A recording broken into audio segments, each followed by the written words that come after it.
मन लगाकर सुनिए दोस्तों, गौतम बुद्ध ने कहा था, सबसे खतरनाक नींद वह नहीं होती जो रात को आती है, सबसे खतरनाक नींद वह होती है जो आराम के नाम पर जीवन को सुला देती है। और शायद यही कारण है कि आज इंसान जिंदा तो है लेकिन जागा हुआ नहीं है। उसकी आंखें खुली हैं लेकिन भीतर की चेतना सोई हुई है। वह सुबह उठता है, काम करता है, लोगों से मिलता है, हंसता भी है, लेकिन फिर भी भीतर कहीं एक खालीपन रहता है। वह समझ नहीं पाता कि यह बेचैनी क्यों है, यह थकान क्यों है, यह असंतोष क्यों है। बुद्ध इस बेचैनी को पहचानते थे क्योंकि उन्होंने इसे खुद जिया था। उन्होंने देखा था कि आराम शरीर को सुकून देता है लेकिन आत्मा को धीरे धीरे सुला देता है, और जो आत्मा सो जाती है वह सत्य को देख ही नहीं पाती। आज इंसान जिस चीज को सफलता समझ रहा है वही उसकी सबसे बड़ी कमजोरी बन चुकी है। आराम, सुविधा, आसान रास्ते, बिना संघर्ष के परिणाम। मनोविज्ञान कहता है कि मानव मस्तिष्क स्वाभाविक रूप से दर्द से बचना चाहता है, यह उसका जैविक स्वभाव है। लेकिन जब इंसान दर्द से नहीं बल्कि हर तरह की असुविधा से भागने लगे तब उसका मानसिक विकास रुक जाता है। वैज्ञानिक इसे कंफर्ट बायस कहते हैं, यानी दिमाग का वह झुकाव जो हमें हमेशा आसान विकल्प चुनने पर मजबूर करता है। यही झुकाव धीरे धीरे इंसान को कमजोर बना देता है, क्योंकि शक्ति हमेशा प्रतिरोध से पैदा होती है, आराम से नहीं। कंफर्ट जोन बाहर से बहुत सुरक्षित लगता है लेकिन भीतर से वह एक धीमी मौत है। यह एक ऐसी जगह है जहां कोई खतरा नहीं होता लेकिन कोई विकास भी नहीं होता। चार्ल्स डार्विन ने कहा था कि जो जीव बदलने की क्षमता खो देता है वह सबसे पहले नष्ट होता है। बदलाव कभी भी आराम से नहीं आता। बदलाव हमेशा असुविधा, संघर्ष और चुनौती से जन्म लेता है। जब इंसान हर दिन वही करता है जो आसान है तब उसका मन धीरे धीरे सुस्त हो जाता है, उसके विचार छोटे हो जाते हैं, उसके सपने कमजोर पड़ जाते हैं और फिर वह कहता है कि जिंदगी में कुछ खास नहीं है। गौतम बुद्ध के पास वह सब कुछ था जिसे आज का इंसान सफलता कहता है। राजमहल था, वैभव था, सुरक्षा थी, सम्मान था, हर तरह का आराम था, लेकिन फिर भी उनके भीतर एक प्रश्न था जो उन्हें चैन से सोने नहीं देता था। उन्होंने देखा कि सुख सुविधाओं के बीच रहते हुए भी मन अशांत है। उन्होंने यह समझ लिया था कि अगर आराम ही सुख होता तो मन को शांति मिल जानी चाहिए थी, लेकिन ऐसा नहीं हुआ। यहीं से बुद्ध की यात्रा शुरू हुई। यह यात्रा जंगल की नहीं थी, यह यात्रा सत्य की थी। बुद्ध ने आराम नहीं छोड़ा, उन्होंने भ्रम छोड़ा। उन्होंने देखा कि आराम इंसान को जगा नहीं पाता, वह उसे सुला देता है। इसलिए उन्होंने असुविधा को चुना। उन्होंने भूख को स्वीकार किया, अकेलेपन को स्वीकार किया, अपमान को स्वीकार किया। यह कोई आत्मपीड़ा नहीं थी, यह एक गहरा मानसिक प्रयोग था। वह देखना चाहते थे कि जब शरीर को सुविधा नहीं मिलेगी तब मन क्या करेगा। और उन्होंने पाया कि जब शरीर असुविधा में होता है तब मन झूठ बोलना बंद कर देता है, तब अहंकार टूटता है, तब इंसान खुद से भाग नहीं पाता। मनोविज्ञान भी यही कहता है। आधुनिक न्यूरोसाइंस बताती है कि जब इंसान लगातार सुविधा में रहता है तब उसका दिमाग डोपामिन का आदी हो जाता है। उसे हर चीज जल्दी चाहिए, आसान चाहिए, बिना मेहनत चाहिए। यही कारण है कि आज लोग बहुत कुछ पा रहे हैं लेकिन संतुष्ट नहीं हैं, क्योंकि उनका दिमाग मेहनत से मिलने वाले गहरे आनंद को भूल चुका है। महान मनोवैज्ञानिक विक्टर फ्रैंकल ने कहा था कि इंसान दुख से नहीं टूटता, इंसान अर्थहीनता से टूटता है, और अर्थ कभी भी आराम से नहीं मिलता। बुद्ध ने कहा था कि दुख जीवन का शत्रु नहीं है, दुख जीवन का शिक्षक है। जो दुख से भागता है वह सीखने से भागता है, और जो सीखने से भागता है वह जीवन से भागता है। आज का इंसान दुख से इतना डर गया है कि उसने संघर्ष को ही बुरा मान लिया है। वह चाहता है कि सब कुछ बिना कठिनाई के मिल जाए, लेकिन यही सोच उसे भीतर से कमजोर बना रही है। महान वैज्ञानिक अल्बर्ट आइंस्टीन ने कहा था कि आराम रचनात्मकता का सबसे बड़ा दुश्मन है। जब दिमाग को चुनौती नहीं मिलती तब वह सो जाता है। जब जीवन में कठिनाई नहीं होती तब चेतना सुस्त हो जाती है। बुद्ध यह बात हजारों साल पहले जानते थे। उन्होंने देखा था कि सत्य आसान नहीं होता। जो आसान होता है वह अक्सर झूठ होता है, और जो कठिन होता है वही मुक्त करता है। आज का युवा कहता है थोड़ा आराम कर लेते हैं फिर मेहनत करेंगे, लेकिन मनोविज्ञान कहता है कि यह फिर सबसे खतरनाक शब्द है। इसे डिलेड लाइफ सिंड्रोम कहा जाता है। इंसान अपनी असली जिंदगी को हमेशा भविष्य में टाल देता है और वर्तमान में आराम के नाम पर खुद को सुस्त करता रहता है। धीरे धीरे साल निकल जाते हैं, उम्र निकल जाती है लेकिन जागरण नहीं आता। बुद्ध कहते हैं कि जागरण का कोई कल नहीं होता। या तो तुम अभी जागते हो या फिर कभी नहीं जागते, क्योंकि आराम धीरे धीरे इंसान की चेतना को मार देता है। यह अचानक नहीं होता, यह बहुत शांति से होता है।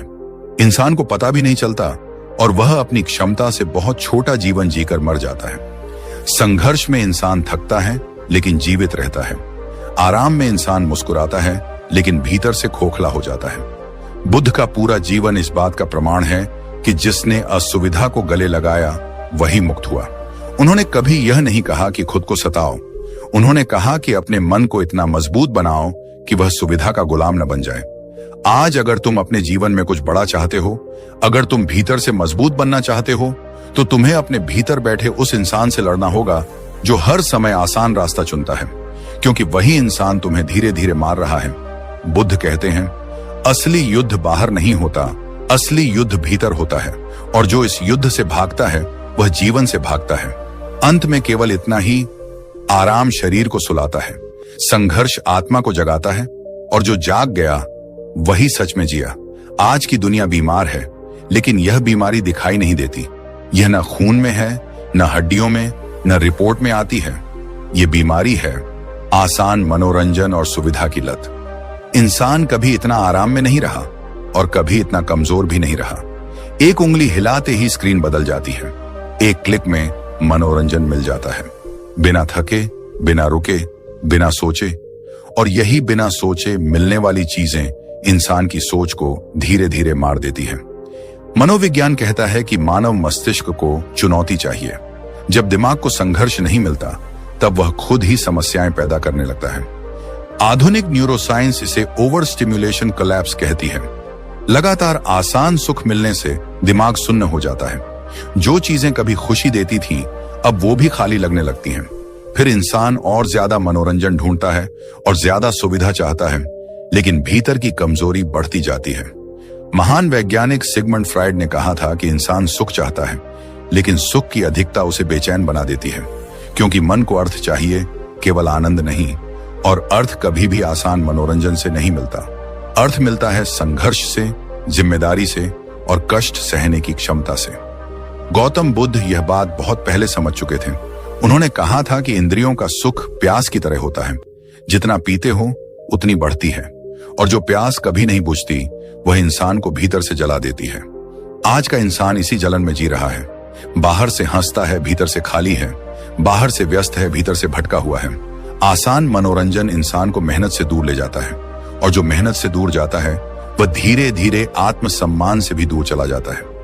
मनोविज्ञान कहता है कि आत्मसम्मान बाहरी प्रशंसा से नहीं बनता, वह बनता है उस एहसास से कि मैंने कठिन काम किया और उसे पूरा किया। जब यह एहसास मर जाता है तब इंसान खुद को छोटा महसूस करने लगता है, और यहीं से सपने अधूरे रह जाते हैं। लोग कहते हैं, मेरे पास भी सपने थे, लेकिन कोई यह नहीं कहता कि मेरे पास उन्हें पूरा करने का धैर्य नहीं था। सपने इसलिए नहीं मरते कि हालात खराब थे, सपने इसलिए मरते हैं क्योंकि इंसान ने दर्द से ज्यादा आराम को चुना। मनोविज्ञान इसे पेन अवॉइडेंस लूप कहता है। इंसान थोड़ी सी असुविधा से बचता है, फिर थोड़ी और, फिर हर तरह की मेहनत से, और एक दिन वह जागता है तो देखता है कि जिंदगी निकल गई, लेकिन उसने कुछ भी पूरा नहीं किया। गौतम बुद्ध कहते हैं, जो दुख से डरता है वह जीवन की गहराई से डरता है, और जो जीवन की गहराई से डरता है वह कभी पूरा नहीं जी पाता। बुद्ध ने यह नहीं कहा कि सपने देखना गलत है। उन्होंने कहा कि सपनों को पाने के रास्ते में जो कष्ट है उसे स्वीकार करना सीखो, क्योंकि बिना कष्ट के मिला सुख टिकता नहीं, वह जल्दी बिखर जाता है। महान वैज्ञानिक थॉमस एडिसन ने कहा था कि असफलता से नहीं, थकान से बचने की इच्छा से लोग हारते हैं, और थकान से वही डरता है जो आराम का आदी हो चुका हो। जिसने संघर्ष को दोस्त बना लिया उसे थकान भी रास्ता दिखाती है। आज का इंसान चाहता है कि परिणाम जल्दी मिले, वह चाहता है कि सफलता आसान हो, लेकिन मनोविज्ञान कहता है कि जो चीजें जल्दी मिलती हैं दिमाग उन्हें मूल्य नहीं देता, और जिन चीजों का मूल्य नहीं होता वे इंसान को बदल नहीं पाती। बुद्ध ने वर्षों तपस्या की, लेकिन उन्होंने कभी जल्दी की इच्छा नहीं की। उन्होंने समय को नहीं, अपने मन को बदला, और जब मन बदल गया तो जीवन अपने आप बदल गया। आज अगर सपने अधूरे हैं तो कारण बाहर नहीं है, कारण भीतर बैठा वह इंसान है जो हर कठिन रास्ते पर कहता है थोड़ा आराम कर लेते हैं, और वही थोड़ा सा आराम पूरी जिंदगी बन जाता है। बुद्ध कहते हैं जो आज सह नहीं सकता वह कल कुछ भी नहीं बन सकता, क्योंकि जीवन उन लोगों को नहीं मिलता जो आराम चाहते हैं, जीवन उन लोगों को मिलता है जो जागना चाहते हैं। और फिर सवाल उठता है, अगर आराम इतना ही सुखद होता, अगर सुविधा ही शांति देती, तो गौतम बुद्ध जैसे व्यक्ति के भीतर असंतोष क्यों था? एक ऐसा व्यक्ति जिसके पास कुछ भी कमी नहीं थी, फिर भी उसका मन क्यों भटका हुआ था? राजमहल के भीतर सब कुछ था, रेशमी वस्त्र, सुगंधित हवा, संगीत, सुरक्षा, सम्मान, हर वह चीज जिसे आज का इंसान सपनों की जिंदगी कहता है। लेकिन उसी महल के भीतर बुद्ध ने वह देखा जो बाहर से दिखाई नहीं देता, मन का खालीपन, एक ऐसी बेचैनी जो किसी वस्तु से नहीं भरती, एक ऐसा प्रश्न जो सुविधा से दबता नहीं। मनोविज्ञान कहता है कि जब इंसान की सभी बाहरी जरूरतें पूरी हो जाती हैं, तब भीतर की जरूरतें बोलने लगती हैं, और भीतर की सबसे गहरी जरूरत है अर्थ। महान मनोवैज्ञानिक कार्ल जुंग ने कहा था कि मनुष्य तब बीमार होता है जब वह अपने जीवन का अर्थ खो देता है। राजमहल में रहते हुए बुद्ध ने यही बीमारी देखी थी। सब कुछ होते हुए भी अर्थ नहीं था, सुख था लेकिन शांति नहीं थी, आनंद था लेकिन तृप्ति नहीं थी। बुद्ध समझ गए थे कि समस्या बाहर नहीं है, समस्या यह नहीं है कि चीजें कम हैं, समस्या यह है कि मन शांत नहीं है, और मन तब तक शांत नहीं हो सकता जब तक वह आराम का गुलाम बना रहता है। आज का इंसान भी यही भूल कर रहा है। वह मान बैठा है कि अधिक सुविधा और अधिक सुख, लेकिन मनोविज्ञान स्पष्ट कहता है कि लगातार सुख मिलने से मन सुस्त हो जाता है। न्यूरोसाइंस इसे हिडोनिक एडेप्टेशन कहती है, यानी जिस सुख की आदत पड़ जाती है वह सुख नहीं रहता। फिर इंसान और ज्यादा चाहता है, लेकिन भीतर की बेचैनी बढ़ती जाती है। बुद्ध ने इस सत्य को अपने जीवन में देखा।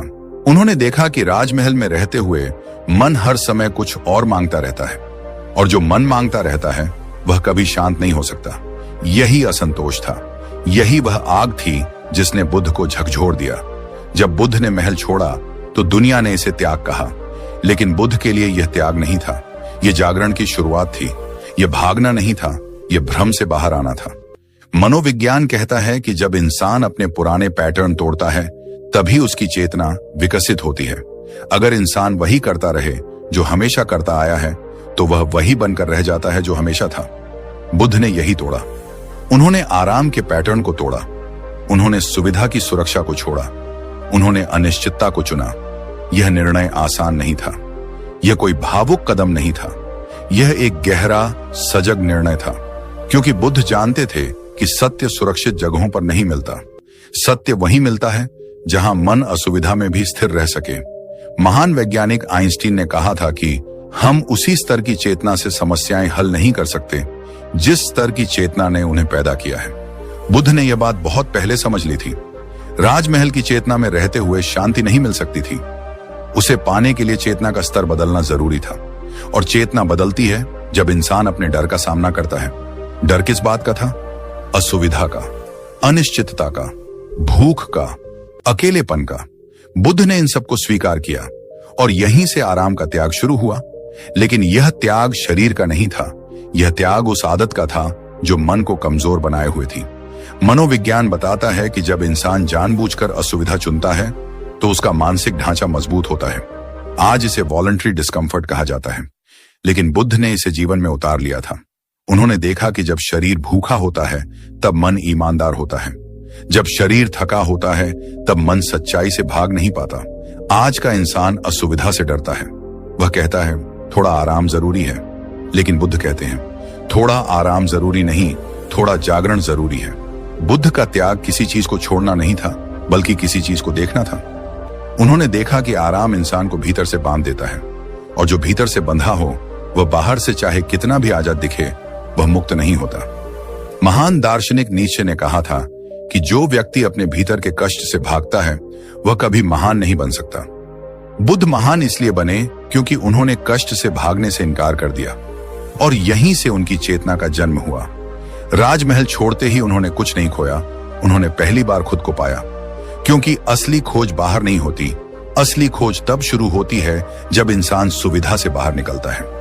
आज अगर तुम्हारे भीतर भी बेचैनी है, अगर सब कुछ होते हुए भी मन शांत नहीं है, तो यह संकेत है।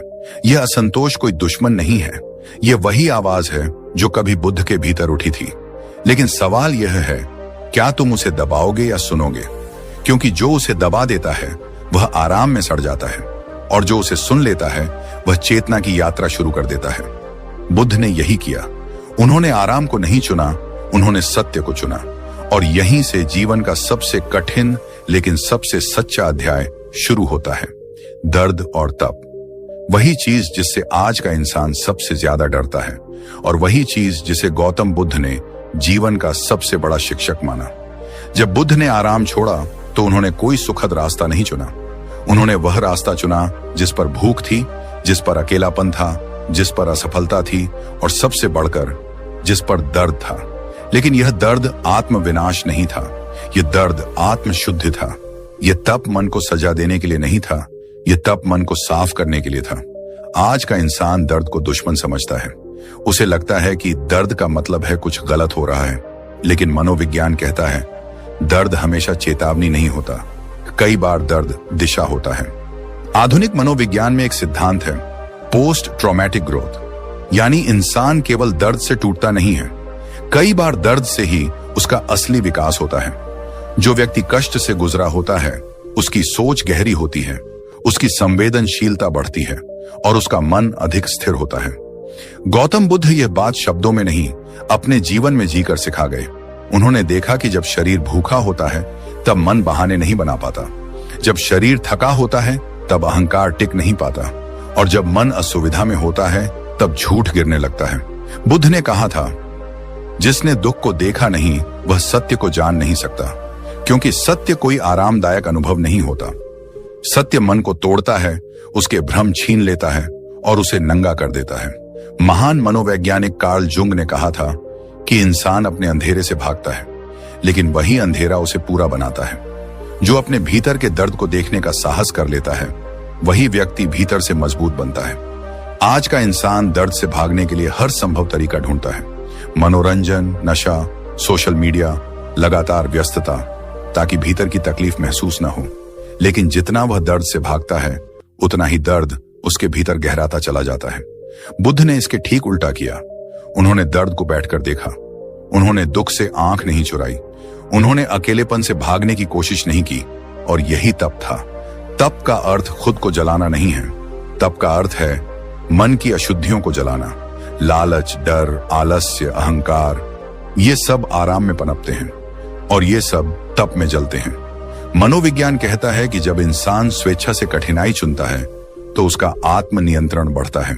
इसे सेल्फ रेगुलेशन कहा जाता है। यही आत्मनियंत्रण आगे चलकर आत्मविश्वास बनता है, आत्मसम्मान बनता है, और मानसिक शक्ति बनता है। बुद्ध ने यह आत्मनियंत्रण अपने जीवन की नींव बना लिया था। उन्होंने भूख को सहा लेकिन लालच नहीं किया, उन्होंने कष्ट को सहा लेकिन शिकायत नहीं की। आज का इंसान थोड़े से कष्ट में टूट जाता है, वह कहता है, मेरे साथ ही ऐसा क्यों? लेकिन बुद्ध कहते हैं, दुख कोई सजा नहीं है, दुख एक अवसर है। महान वैज्ञानिक फ्रेडरिक नीत्शे ने कहा था, जो तुम्हें मारता नहीं वही तुम्हें मजबूत बनाता है।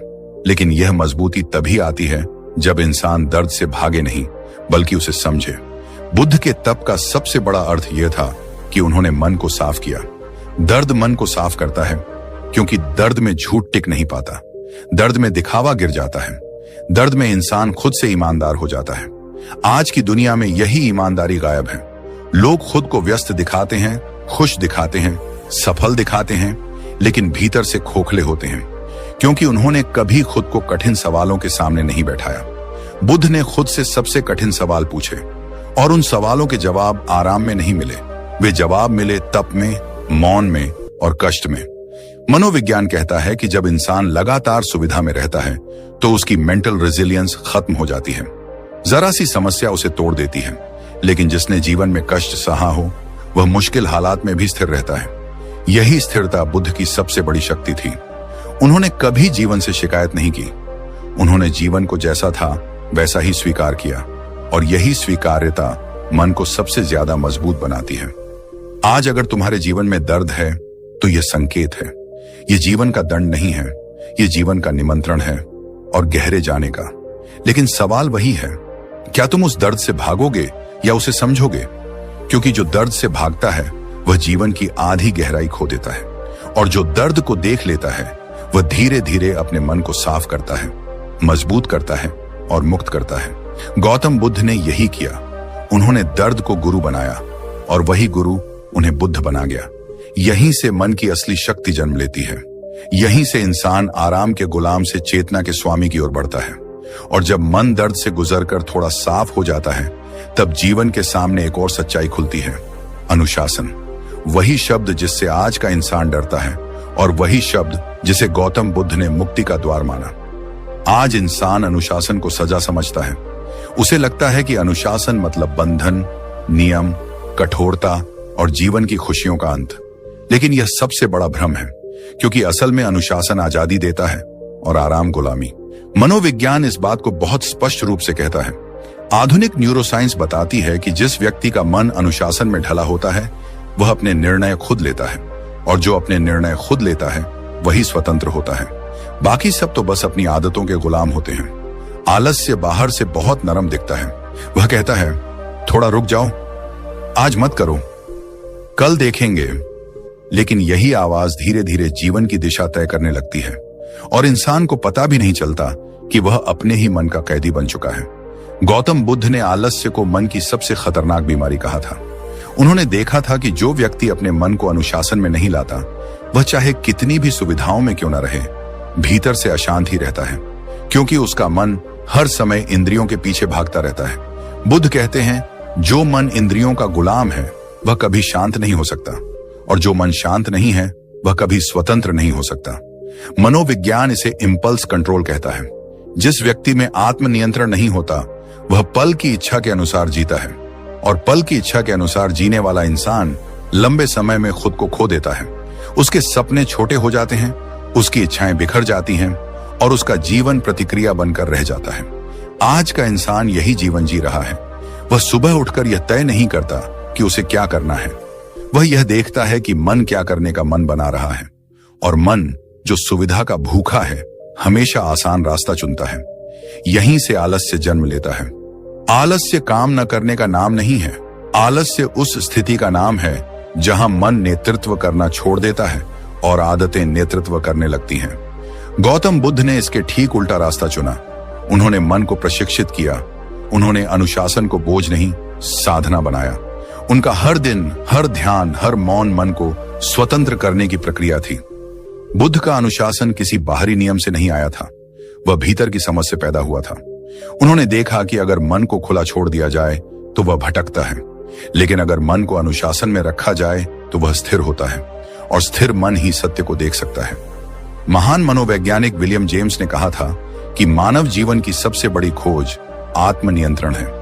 जिस दिन इंसान अपने मन की दिशा तय करना सीख लेता है, उसी दिन वह वास्तव में आजाद होता है। लेकिन आज की दुनिया अनुशासन से डरती है, क्योंकि अनुशासन मनोरंजन के खिलाफ खड़ा होता है। वो कहता है, अभी नहीं, यह जरूरी नहीं, पहले कर्तव्य। और यही शब्द आज के इंसान को सबसे कठोर लगते हैं। गौतम बुद्ध ने कहा था, जिसे तुम कठोर समझते हो वही तुम्हें मुक्त करता है, और जिसे तुम नरम समझते हो वही तुम्हें बांध देता है। आराम नरम लगता है, लेकिन वही मन को कमजोर करता है, वही इच्छाओं को बेलगाम बनाता है, और वही जीवन को दिशा से भटका देता है। मनोविज्ञान बताता है कि जब इंसान अनुशासन अपनाता है तो उसके मस्तिष्क का प्रीफ्रंटल कॉर्टेक्स मजबूत होता है। यही हिस्सा निर्णय लेने, धैर्य रखने और भविष्य को देखने की क्षमता देता है। यानी अनुशासन दिमाग को वयस्क बनाता है, और आलस्य दिमाग को बचपन में रोक देता है, जहां हर चीज अभी चाहिए, बिना इंतजार, बिना मेहनत। बुद्ध ने इस बाल सुलभ मन को कभी स्वीकार नहीं किया। उन्होंने मन को गंभीर बनाया, सजग बनाया और जिम्मेदार बनाया। अनुशासन के बिना ध्यान संभव नहीं, अनुशासन के बिना मौन संभव नहीं, और अनुशासन के बिना चेतना संभव नहीं। आज लोग कहते हैं, मैं आजाद जीना चाहता हूं, लेकिन वे यह नहीं समझते कि बिना अनुशासन आजादी नहीं मिलती। बिना अनुशासन सिर्फ भटकाव मिलता है। गौतम बुद्ध की आजादी इसी अनुशासन से आई थी। उन्होंने अपने मन को इतना प्रशिक्षित किया कि वह किसी भी परिस्थिति में स्थिर रह सके, न सुख में बहकना, न दुख में टूटना। यही असली स्वतंत्रता है। आलस्य इंसान को क्षणिक सुख देता है, अनुशासन इंसान को स्थायी शांति देता है। और बुद्ध जानते थे कि स्थायी शांति किसी भी सुख से बड़ी होती है। आज अगर जीवन में अशांति है, अधीरता है, बार बार मन बदल जाता है, तो कारण बाहर नहीं है, कारण भीतर अनुशासन की कमी है। और यह कोई दोष नहीं है, यह एक अवसर है मन को प्रशिक्षित करने का, आदतों को बदलने का और जीवन को दिशा देने का। बुद्ध कहते हैं, जिस दिन तुम अपने मन के मालिक बन गए, उसी दिन दुनिया तुम्हारी गुलाम बन जाएगी। लेकिन जब तक मन मालिक है, तब तक इंसान गुलाम ही रहता है। यहीं से जीवन की अगली यात्रा शुरू होती है। आलस्य से बाहर, अनुशासन के भीतर, आराम से दूर, चेतना के पास। और यही वह रास्ता है जहां इंसान सच में जीवित होना शुरू करता है। और यहीं से बात सीधी आज के युवा मन तक पहुंचती है, क्योंकि जो बीज जवानी में बोया जाता है, वही पूरी जिंदगी का वृक्ष बनता है। आज का आराम, आज की टालमटोल, आज का अभी नहीं, कल पूरी जिंदगी की दिशा तय करता है। युवावस्था कोई सामान्य समय नहीं है। मनोविज्ञान कहता है कि यही वह उम्र होती है जब दिमाग सबसे ज्यादा ढलने योग्य होता है। न्यूरोसाइंस बताती है कि 20 से 30 वर्ष के बीच मनुष्य का मस्तिष्क अपनी स्थायी आदतें बनाता है। जो सोच यहां जम जाती है, वही आगे चलकर भाग्य बन जाती है। लेकिन आज का युवा इस समय को हल्के में ले रहा है। उसे लगता है अभी तो उम्र है, अभी तो मजे करने का समय है, अभी क्यों गंभीर बने। और यही सोच धीरे धीरे जीवन को खोखला कर देती है। गौतम बुद्ध ने युवावस्था को सबसे जिम्मेदार काल माना था। उन्होंने कहा था, जो जवानी में जाग गया, उसे बुढ़ापे में सहारे की जरूरत नहीं पड़ती। और जो जवानी में सोता रहा, उसे बुढ़ापे में पछतावे के अलावा कुछ नहीं मिलता। मनोविज्ञान इसे डिलेड ग्रेटिफिकेशन कहता है। जो युवा आज सुख को टालना सीख लेता है, वही कल बड़ा सुख प्राप्त करता है। और जो आज हर इच्छा को तुरंत पूरा करता है, वह कल किसी भी बड़ी खुशी के योग्य नहीं बचता। आज का युवा हर चीज तुरंत चाहता है, तुरंत सफलता, तुरंत पहचान, तुरंत आनंद। और यही तुरंत पाने की भूख उसे लंबे संघर्ष से दूर कर देती है। वैज्ञानिक बताते हैं कि लगातार आराम और मनोरंजन दिमाग की सहनशीलता को कम कर देता है। थोड़ा सा दबाव आते ही युवा टूटने लगता है। थोड़ी सी असफलता उसे अवसाद में धकेल देती है, क्योंकि उसने मन को कभी तप में डाला ही नहीं। गौतम बुद्ध ने कहा था, जिस मन ने कभी तप नहीं जाना, वह जीवन की सच्चाई नहीं समझ सकता। और जिसने सच्चाई नहीं जानी, वह भ्रम में ही जीता है। आज का युवा भ्रम में जी रहा है। उसे लगता है कि जीवन आसान होना चाहिए, कि कठिनाई कोई गलती है। लेकिन बुद्ध जानते थे कि कठिनाई ही मनुष्य का असली शिक्षक है। युवाओं के लिए यह सबसे बड़ी चेतावनी है। आराम तुम्हें अभी अच्छा लगेगा, लेकिन वही आराम कल तुम्हें कमजोर बना देगा। और कमजोरी दुनिया माफ नहीं करती। मनोविज्ञान यह भी कहता है कि जो युवा अनुशासन से भागता है, वह आगे चलकर दूसरों के अनुशासन में जीने को मजबूर होता है। या तो तुम खुद को नियंत्रित करो, या फिर परिस्थितियां तुम्हें नियंत्रित करेंगी। गौतम बुद्ध ने युवाओं को डराने की भाषा नहीं सिखाई, उन्होंने समझाने की भाषा सिखाई। उन्होंने कहा, जीवन तुम्हारे हाथ में है, लेकिन सिर्फ तब जब तुम अपने मन को अपने हाथ में लोगे। आज अगर युवा अपने मोबाइल से नियंत्रित है, अपने आराम से नियंत्रित है, अपनी आदतों से नियंत्रित है, तो वह आजाद नहीं है, वह बस जवान है। बुद्ध के अनुसार जवानी उम्र का नाम नहीं, जिम्मेदारी का नाम है। और जिम्मेदारी वही उठा सकता है जो आज की सुविधा छोड़ सके। महान मनोवैज्ञानिक कार्ल युंग ने कहा था कि मनुष्य अपने आराम क्षेत्र में कभी महान नहीं बनता। महान वही बनता है जो अपने भीतर के डर और आलस्य का सामना करता है। युवावस्था वही समय है जब यह सामना किया जाना चाहिए, बुढ़ापे में नहीं, जब शरीर थक चुका हो। आज जब ऊर्जा है, जब समय है, जब मन अभी ढल सकता है। गौतम बुद्ध ने युवाओं को यह नहीं कहा कि सब छोड़ दो। उन्होंने कहा, जो तुम्हें गुलाम बनाता है उसे छोड़ दो। और आराम अगर तुम्हें कमजोर बना रहा है, तो वही तुम्हारा सबसे बड़ा शत्रु है। आज का युवा दुनिया को बदलने की बात करता है, लेकिन अपने सोने जागने का समय नहीं बदल पाता। वह सिस्टम को दोष देता है, लेकिन अपने अनुशासन को नहीं देखता। मनोविज्ञान कहता है, जो व्यक्ति सुबह खुद को नहीं जगा सकता, वह जीवन में कभी किसी को नहीं जगा सकता। बुद्ध के जीवन में युवावस्था ही वह समय था जब उन्होंने निर्णायक कदम उठाया। उन्होंने इंतजार नहीं किया कि उम्र बढ़ जाए। उन्होंने देखा कि अगर अभी नहीं जागे, तो कभी नहीं जाग पाएंगे। युवाओं के लिए यह अंतिम सच्चाई है। आज की आदतें कल की पहचान बनती हैं। आज का आराम कल का पछतावा बनता है और आज का अनुशासन कल की स्वतंत्रता बनता है। कोई बाहर से आकर तुम्हें बचाने नहीं आएगा। कोई चमत्कार तुम्हारी जिंदगी नहीं बदलेगा।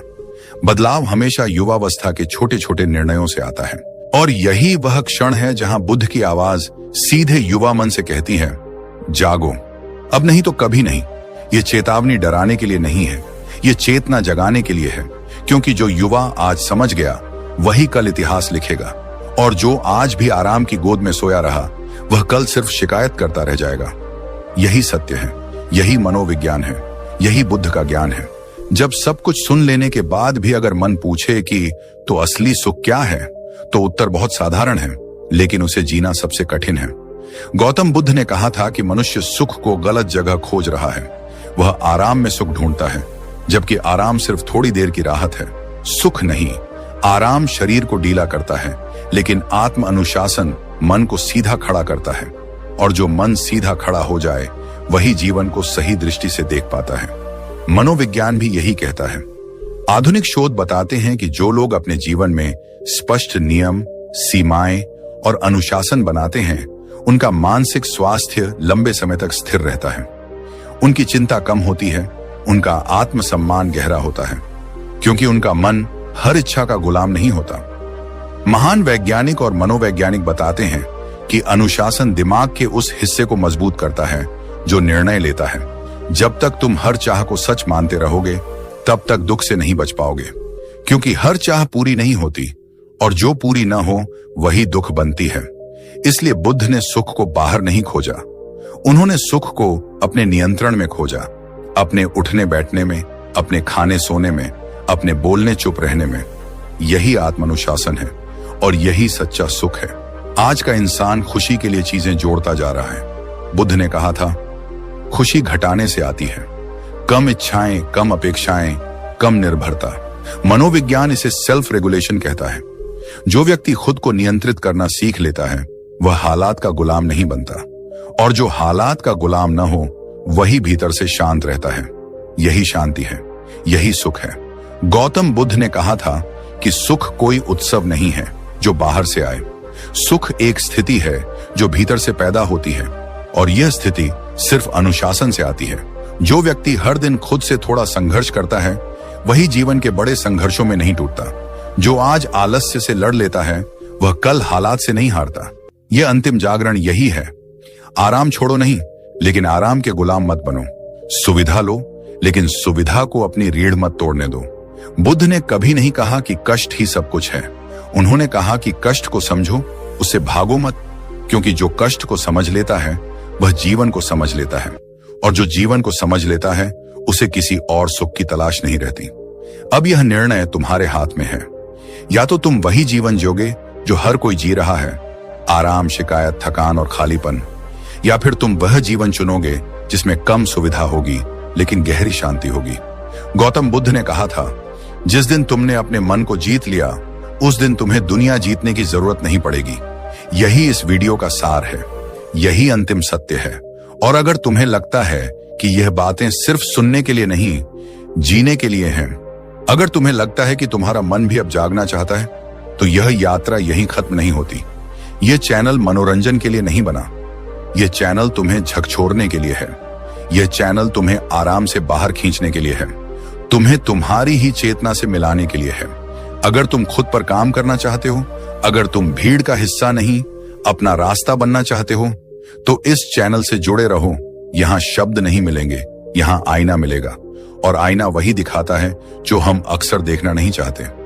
अगर यह वीडियो तुम्हारे मन में थोड़ी सी भी हलचल पैदा कर पाया हो, तो समझ लेना जागरण शुरू हो चुका है, क्योंकि जब मन जागता है तभी जीवन बदलता है। और यही गौतम बुद्ध का अंतिम संदेश था। धन्यवाद।